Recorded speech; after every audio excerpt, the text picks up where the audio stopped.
ഇപ്പോൾ നമ്മുടെ പാർലമെൻറ്റിൽ നടക്കുന്നത് ഈ പാർലമെൻറ്റ് സമ്മേളനത്തിൻ്റെ അവസാന സമ്മേളനമാണ്. ഈ സെഷൻ്റെ, അതായത് ഈ 5 വർഷത്തെ ഭരണത്തിൻ്റെ അവസാന സമ്മേളനമാണ്. അതുകൊണ്ട് തന്നെ പ്രതിപക്ഷ പാർട്ടികൾക്കും ഭരണപക്ഷത്തിനുമൊക്കെ അവരുടെ കാര്യങ്ങൾ പറയാൻ, ഇല്ലെങ്കിൽ ലോകത്തെ അറിയിക്കാൻ, ഇല്ലെങ്കിൽ ജനങ്ങളെ അറിയിക്കാൻ ഏറ്റവും നല്ല അവസരമായിരുന്നു. പക്ഷേ നിർഭാഗ്യവശാൽ പ്രതിപക്ഷം സഭ ബഹിഷ്കരിക്കുന്ന കാഴ്ചയാണ് കണ്ടത്. പക്ഷേ ഭരണപക്ഷം അവരുടെ നേട്ടങ്ങൾ എണ്ണി പറയുന്നു. അവർ പറഞ്ഞത് തങ്ങൾ പ്രകടന പത്രികയിൽ പറഞ്ഞ കാര്യം, തങ്ങൾ ജനങ്ങൾക്ക് നൽകിയ വാഗ്ദാനങ്ങൾ ഒന്നൊന്നായി ഞങ്ങൾ പാലിച്ചിരിക്കുന്നു. അതിലെടുത്തു പറയുന്ന ആർട്ടിക്കിൾ 370 എടുത്തു കളഞ്ഞിരിക്കുന്നു, റദ്ദാക്കിയിരിക്കുന്നു.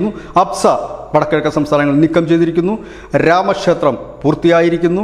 സ്ത്രീകൾക്ക് 33% സംവരണം കൊടുക്കുമെന്ന് കാലാകാലങ്ങളായി വിവിധ രാഷ്ട്രീയ പാർട്ടികൾ പറഞ്ഞതെങ്കിൽ തങ്ങളത് നടപ്പാക്കിയിരിക്കുന്നു. ഒപ്പം തന്നെ മുസ്ലിം സ്ത്രീകളുടെ ഉന്നമനത്തിനായി മുത്തലാഖും നിരോധിച്ചിരിക്കുന്നു. ഇതൊക്കെ തന്നെയാണ് തങ്ങൾ ഇതുവരെ പറഞ്ഞത്, തങ്ങളുടെ പ്രകടന പത്രികയെ പറഞ്ഞത്. ഇത് മാത്രവുമല്ല, ഇനിയുമുണ്ട് അനവധി കാര്യങ്ങൾ. അത് വരും നാളുകളിൽ തങ്ങൾ ചെയ്തു തീർക്കുമെന്നും കൂടി അമിത്ഷാ ഇന്നലെ ലോക്സഭയിൽ അറിയിച്ചു. ന്യൂസ് ഡെസ്ക് മുസ്ലിം.